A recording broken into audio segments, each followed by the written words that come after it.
Imagine selecting the greatest team that ever lived. George Best alongside George Weah. Chalana with Eusebio. Sure, they can never play together, but this is the show made of dreams, and these are teams plucked from the heavens. This time on Dream Teams, the best of the Portuguese powerhouse Benfica. Who makes it in and who misses out? Then the greats of the States, who are the finest to have turned out for the USA. No guidelines, no rules, only opinions. On the show that dares to dream.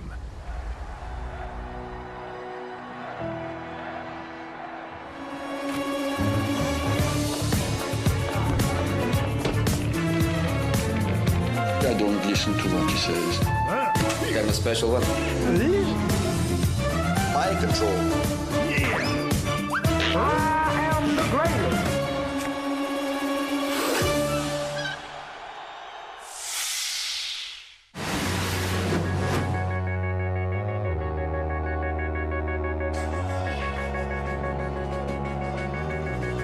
SL Benfica is Portugal's most popular and most successful club.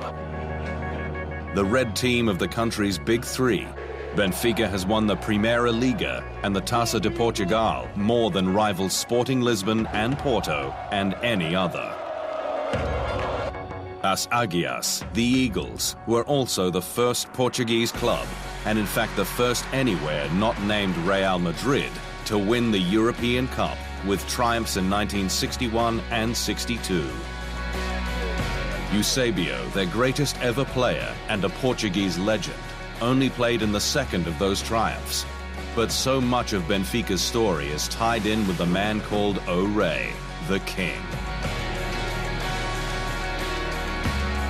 He led his team to 3 more European finals in the 60s, along with the dominance of the Portuguese league. But it wasn't all Eusebio. Benfica in the 60s was full of greats. And several more of them will find their way into the club's dream team, which is picked in the 4-3-3 that has become Benfica's favored system.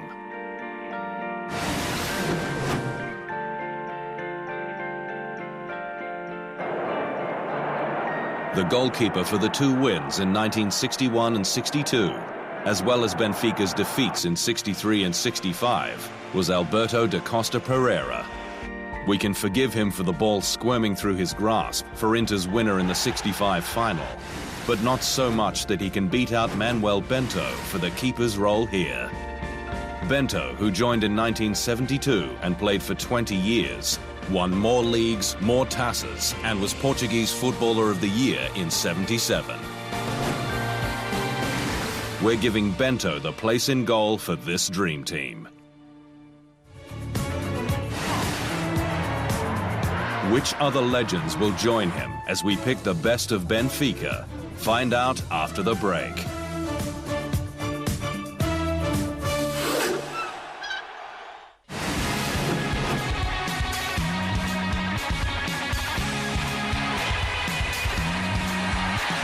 Benfica's most glorious era may have been defined by the forwards banging in the goals, but just as important were the defensive masters of the 60s. Domiciano Cavem played all over the park, including 2 European Cup finals at right back, but he was further forward for Benfica's 2 wins. It was Mario João wearing the number 2 shirt in 61 and 62, but we're instead looking to the 80s and Antonio Veloso. Veloso played for 15 years, winning the league 7 times and the Taça de Portugal 6. His decisive miss in the 1988 European Cup final isn't enough to exclude him from the right-back slot in Benfica's dream team. To centre-back, where we have to salute one of the few modern-day club greats, Luisao. The Brazilian has been an imposing presence in the Benfica backline since coming across from Cruzeiro in his homeland in 2003. But even though he's the only foreigner and only 21st century player to make the club's top 10 appearances, Luisão has to settle for a place on the bench. That's because Humberto Coelho gets the first centre-back slot. Coelho was one of the great Portuguese defenders of the 70s and 80s.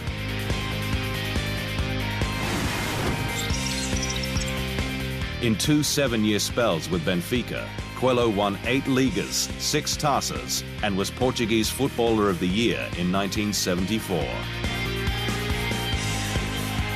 And the other place has to go to Germano de Figueiredo, who Eusebio himself considered the best defender he played with. "I was very glad to have him on the same side as me, rather than against me," he said. And although Germano only stayed 6 years, he won 4 league titles, 2 Taças, and 2 European Cups in that time, and made another 2 European finals. So Germano gets the nod, leaving 1 place in the back 4. And 2 60s stars, Angelo Martins and Fernando Cruz, are competing for the spot on the left. Martins played 13 years to 11 for Cruz, and although Cruz finished with 1 more league title, Martins had 2 more cups.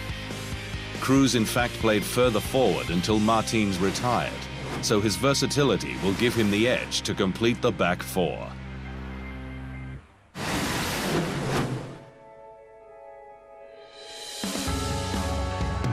Rui Costa was a standout talent of the early 90s, catching the eye with his superb playmaking and partnership with João Vieira Pinto, who went on to become club captain. Financial pressure forced Benfica to sell Costa in 1994, although he returned at the end of his career. Pinto only won 1 more Taça de Portugal without him, but was a 3-time Portuguese Footballer of the Year. We only have room for 1, so Pinto sneaks in ahead of the unlucky Costa in our midfield trio. The man in the middle can only be Mario Coluna, who captained the club to 3 European Cup finals in the 60s. Unfortunately, they were the 3 that Benfica lost, but Coluna's all-action performances were vital to the Eagles' play. He won the league 10 times and the Taça de Portugal another 7. And won 57 caps for Portugal, named in the 1966 World Cup All-Star team. Coluna is one of Portugal's best ever and a lock for Benfica's dream team. And beating José Augusto for the last place in the midfield is Fernando Chalana, a star for Portugal at Euro 1984. Chalana won 6 league titles over 2 spells with the Eagles and was a 2-time Portuguese Footballer of the Year. The mustachioed cult hero of Euro 1984 completes the Benfica midfield.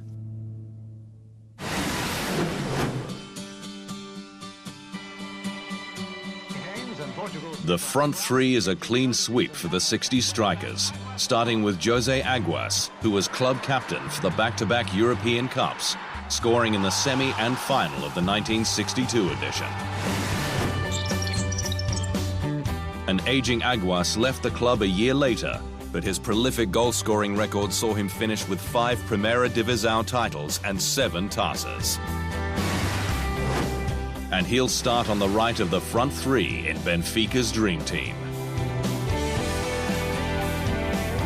Continuing the Aguas legacy was the gentle giant José Torres, who led the line through the rest of the 60s.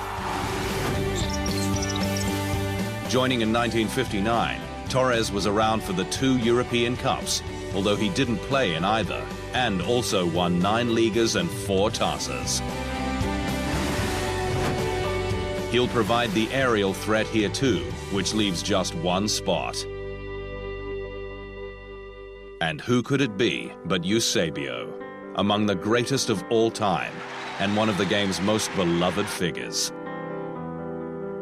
Eusebio arrived in 1960, but didn't play in the first of the European Cup wins as he wasn't yet registered. but with a brace in the Eagles' 5-3 triumph over Real Madrid in the 1962 final, he marked his place in Benfica history.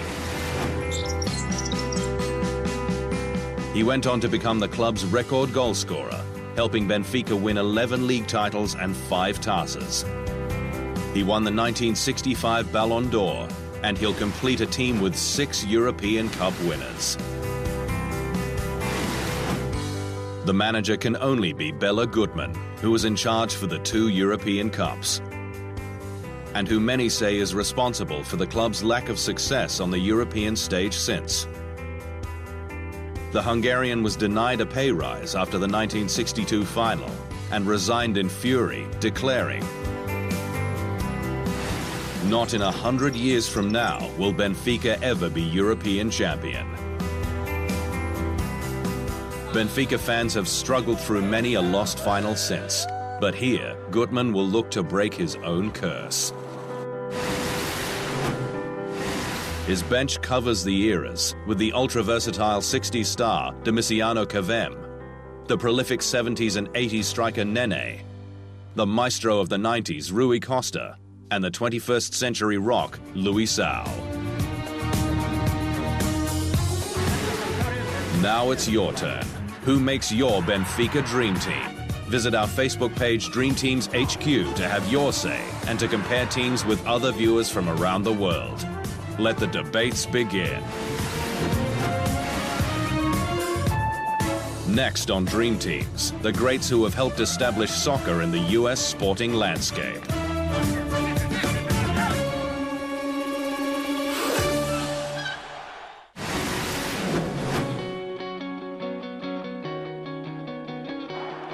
It's often said that football in the United States is growing. In fact, they've been saying it for quite a while now, to the point that the game they call soccer is well established in the US. David Beckham's arrival stateside is a decade in the rearview mirror. The first season of the MLS more than doubled that, and it's been over 40 years since Pelé moved to wow crowds with the New York Cosmos. And the US men's national team, which for decades didn't qualify for the World Cup, isn't just expected to make it to the showpiece event now. It has to do well. Pioneers and heroes have come and gone, and a new generation has also thrilled American fans. But who would make the ultimate USA 11? It's picked in the traditional 4-4-2 that has seen so many iconic triumphs, and nowhere is the competition stronger than in goal.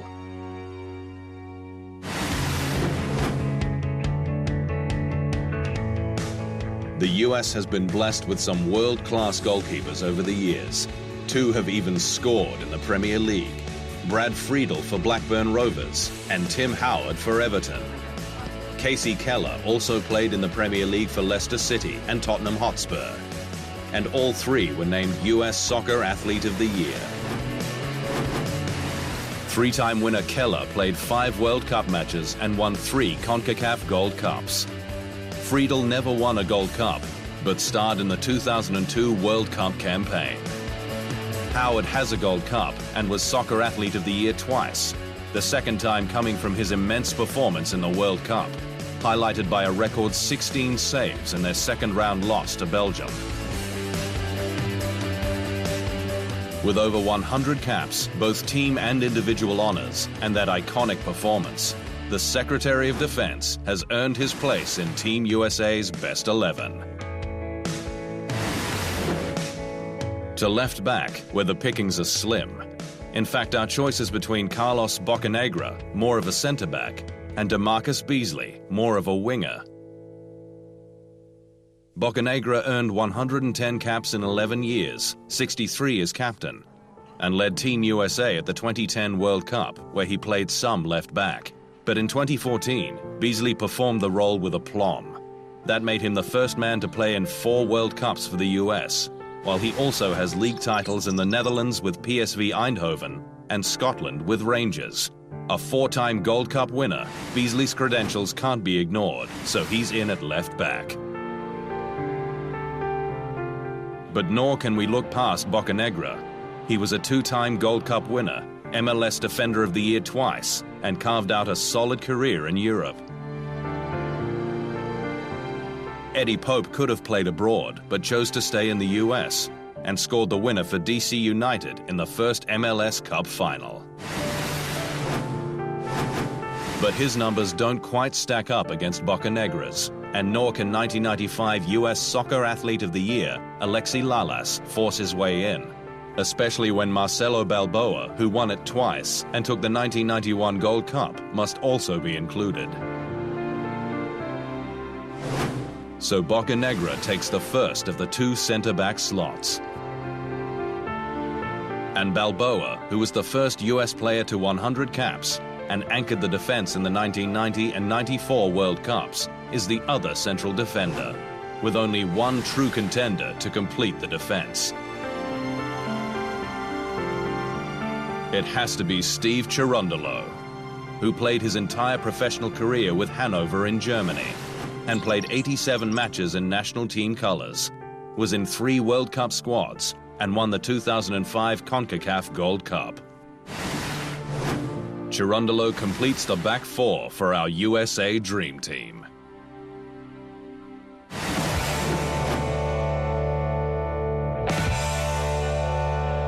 Clint Dempsey has been the most impressive US player to international audiences. In 5 years with Fulham, he became the club's record Premier League goalscorer and led the Cottagers to the Europa League final, with a chipped winner against Juventus on the way. Dempsey later returned to the US with the Seattle Sounders and won his first MLS Cup in 2016. A 3-time US Soccer Athlete of the Year, he's won the Gold Cup twice and was the first man to score at 3 World Cups for the US, a feat achieved just 31 seconds into the 2014 opener against Ghana. The versatile Dempsey is more of a striker, but he'll cut in from the left here. To the middle, and Claudio Reyna is another must-have. The midfield general played in Germany, Scotland and England, where his stint with Manchester City led to him later taking up a director's role with the club's American team, New York City. Reyna captained his country at the 2002 and 2006 World Cups and was chosen in the tournament's all-star team for the former. He'll take the first central place with a modern-day stalwart beside him. Michael Bradley made his debut with the US national team in 2006, and although he didn't play in that year's World Cup, he did go to the next 2. In 2015, he was made captain and also was named US Soccer Athlete of the Year, and with over 120 caps before his 30th birthday, Bradley could break the country's all-time appearance record. It'd be a feat to play more than Kobe Jones, who retired in 2004, having played 164 matches for the national team. He was versatile and incisive, but it was Jones flat on his back that symbolized the USA's rivalry with Mexico, the victim of an elbow from Rafael Marquez in the 2002 World Cup. That same year, Jones won a Gold Cup at international level and the first of 2 MLS Cups with the LA Galaxy. 4 years earlier, he was US Soccer Athlete of the Year. So Kobe Jones completes the midfield, leaving just the 2 places up front.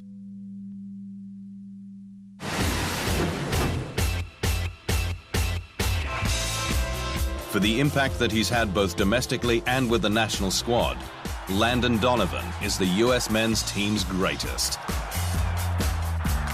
He retired in 2014 as his country's record goal scorer with 57, the most memorable being an injury time winner against Algeria that sent the US to the knockout stages of the 2010 World Cup.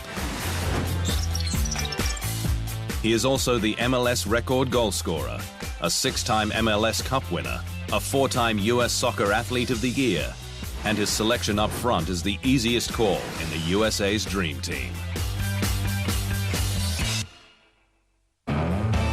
There's strong competition for the final place between 90s hero Eric Wijnaldum, 13-year star Brian McBride, and Josie Altidore, the youngest to 100 caps. While Altidore has more individual honors, the lack of a trophy works against him. Wijnaldum was Soccer Athlete of the Year in 1996, but while McBride never won it, his 2002, which saw World Cup goals and a star turn in the Gold Cup win, deserves recognition. McBride gets the nod to complete our US men's national team greatest 11. For the coach's job, there's one standout candidate, Bruce Arena, the only man to lead the team in over 100 matches. He was in charge for the 2002 and 2006 World Cups, won Gold Cups in 02 and 05, and is a 5-time MLS Cup winning coach. He'll have Bocanegra as captain, while his bench is led by 12-year veteran Tab Ramos, along with Wijnaldum, Lalas, Pope, Altidore, Friedel, and Jermaine Jones. Now it's your turn. Who makes your USA Dream Team? Visit our Facebook page Dream Teams HQ to have your say and to compare teams with other viewers from around the world. Let the debates begin. Still to come, a look at what might have been. It's the best 11 to never play in a World Cup on Dream Teams.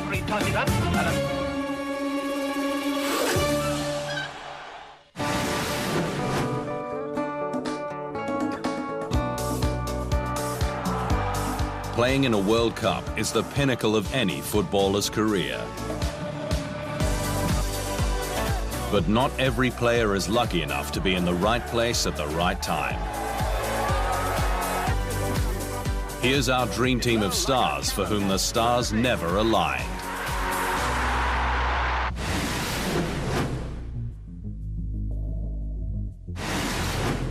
Wales goalkeeper Neville Southall was a cult hero with Everton, but his 92 international caps with Wales never resulted in qualification for the World Cup. Porto's greatest right-back, João Domingos Pinto, made Portugal's 1986 World Cup squad, but wasn't picked for any games because of internal politics. Billy McNeill won 9 Scottish League titles and the European Cup with Celtic, but Scotland was never good enough to get him to the World Cup. England did not enter the World Cup until 1950, so Arsenal and England captain from the 1930s, Eddie Hapgood, was born too early.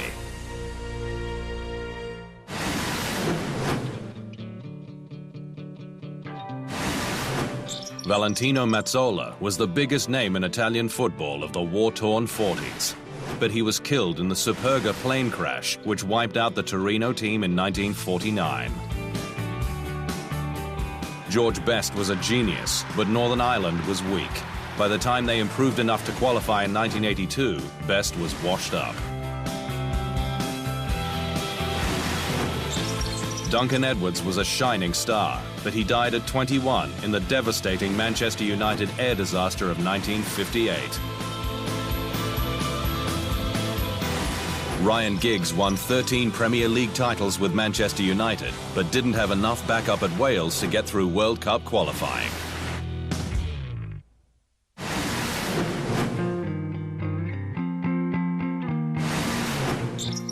Alfredo Di Stefano played for 3 nations, but his only World Cup chance was ruined when he suffered an injury just before the 1962 World Cup. George Weah was the first African Ballon d'Or winner and a giant of Liberia. Sadly, Liberia was not a giant of African football, and not even George could help. Whether abusing officials or kung fu kicking a spectator, Eric Cantona was never quite able to convince French selectors of his team ethic. King Eric is perhaps the odd man out in this team because his absence from the World Cup stage is his own fault, but he'd be a great member of an astonishing dream team. The greatest manager England never had, Brian Clough, is in charge of this team. And the bench contains Laszlo Kubala, who played for Czechoslovakia, Hungary and Spain, but was injured for the 1962 World Cup. Alan Simonsen, whose Danish team was never strong enough, and Bernd Schuster, who regularly clashed with West German officials. Our time is up on Dream Teams, but visit our Facebook page Dream Teams HQ and tell us who's in your Benfica and USA Dream Teams, or the best 11 to never play in the World Cup. Let the debates begin.